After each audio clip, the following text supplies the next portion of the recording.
Olá pessoal, eu sou Wellington Farias, estou aqui na minha casa de serraria, na minha biblioteca, na casa onde nasci, enfrentando a quarentena.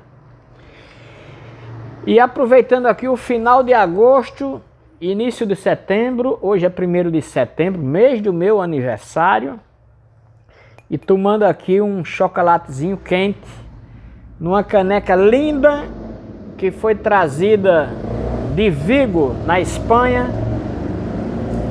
e presente do meu amigo conterrâneo, contemporâneo de infância, o professor pardal da nossa geração, Nivaldo Cavalcante.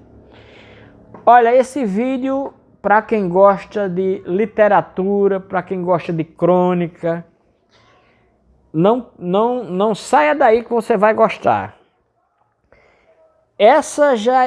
Inúmeras vezes eu já tentei gravar esse vídeo e sinto uma enorme dificuldade, porque eu me emociono, alguma coisa. A última vez que eu tentei fazer esse vídeo foi num dos cenários dessa história, que é belíssima, na Catedral Basílica de Salvador, na Bahia. Eu comecei a fazer esse vídeo e tal, e de repente, no cenário, num dos cenários, e de repente eu vi aquela roda de turistas ao meu redor, atenta, ouvindo a leitura dessa crônica, que para mim é um dos textos que mais me tocam, uma crônica de Natanael Alves. E eu terminei me emocionando. Eu sou emotivo por natureza, e depois dos 60 eu fiquei muito mais, virei uma manteiga. Eu terminei estragando o vídeo. E eu me lembro que depois se aproximou um casal de São Paulo muito interessado na história, nessa crônica. Na verdade, a crônica é O Pássaro e a Bala, de Natanael Alves, falecido jornalista. E eu gosto de juntar as peças da história. E o que teria a ver a crônica de Natanael Alves com a história do bispo Oscar Romero e também do bispo de Salvador, Dom Avelar Brandão, falecido, os dois falecidos. O que teria a ver também com o jornalista Aguinaldo Almeida, com o jornal A União. É uma história que envolve muita gente, inclusive eu me sinto envolvido porque estava no jornal A União naquela época. É o seguinte, eu vou ler aqui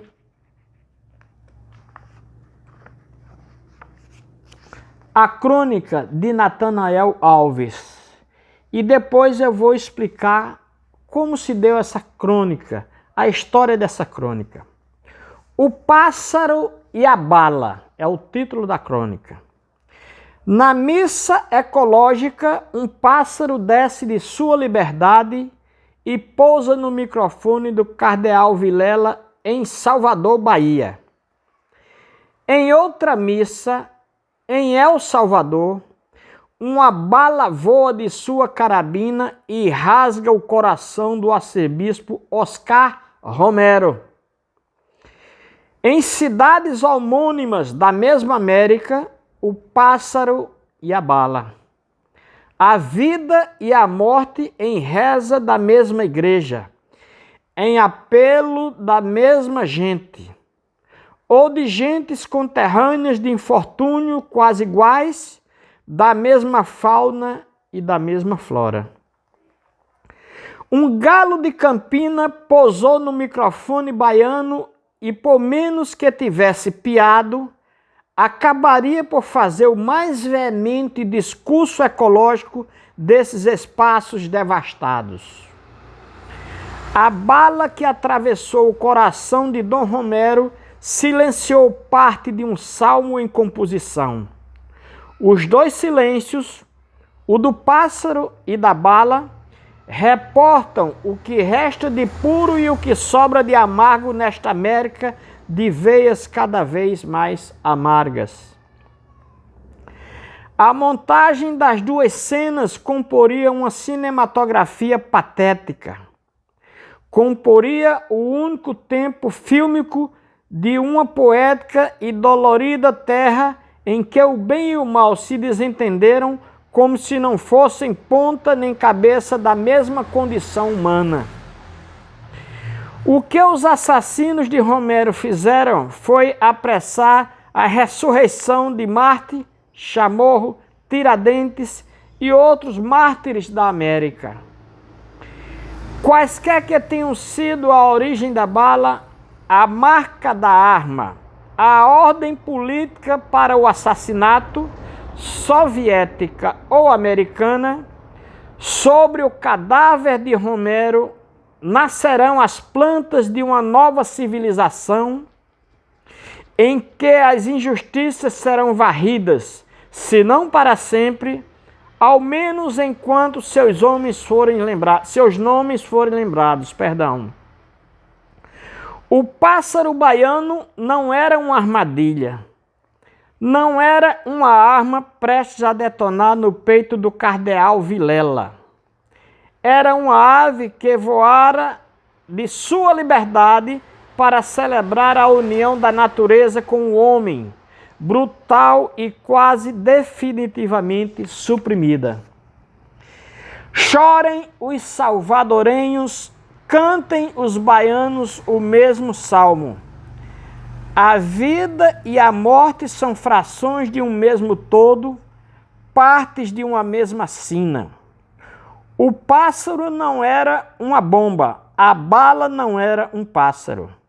Só a América é a mesma grande chaga, cascão da mesma ferida num certo lado sul, num certo lado norte. Quem matou Romero? Quem matou Romero foi a América. O consumo, o suborno, a tortura denunciada, a liberdade suprimida. Matou um pássaro quando ele erguia a hóstia. Matou a televisão. O individualismo. Mataram-no todos os males da América. O pássaro de Salvador poderia ser uma bomba. A bala de El Salvador poderia ser um pássaro.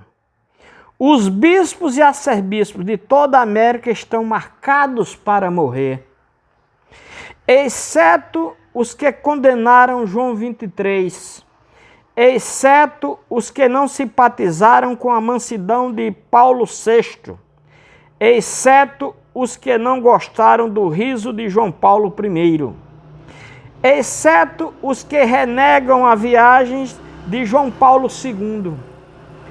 Os galos de Campina estão voando em poucas e quase inteiramente devastadas florestas americanas. Podem ser pássaros, podem ser bala. No mundo em que vivemos, já não é fácil distingui-lo. Você pode ter notado que eu li essa crônica e querendo dar um nó na garganta. É um belíssimo texto, deixa eu me recompor aqui um pouco, para que eu conte como surgiu esta crônica. Eu vou recorrer aqui ao celular da minha esposa, Heloísa Elane, jornalista, que trabalhou conosco na União. Aqui tem um texto de Aguinaldo Almeida, nosso editor, num momento grandioso do jornalismo paraibano, em que essas coisas aconteciam. Hoje essas coisas não acontecem mais. O texto de Aguinaldo diz o seguinte, o título, Natanael, 30 anos depois. Aqui ele vai contar como surgiu essa crônica. Um dia, na já distante penúltima década do século passado, eu estava editor de A União e Natanael Alves me ligou pedindo uma sugestão de crônica. Estava sem mote. Como tinha acabado de ler que numa missa ecológica celebrada em Salvador por Dom Avelar Brandão, um galo de Campina tinha invadido a igreja, dando à liturgia um sentido ainda maior, foi este o tema que me ocorreu. Pois bem, fiz-lhe a sugestão e fiquei aguardando a crônica para fechar a página de opinião na qual ele escrevia. 2 horas depois, a redação inteira estava em silêncio, ouvindo Gonzaga ler.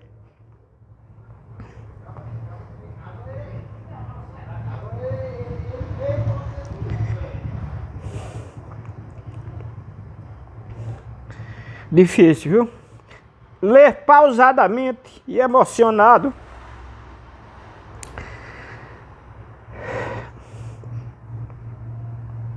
Aquela que certamente foi a mais representativa das crônicas de Natan. O pássaro e a bala. A sugestão recebida, ele juntara a outra.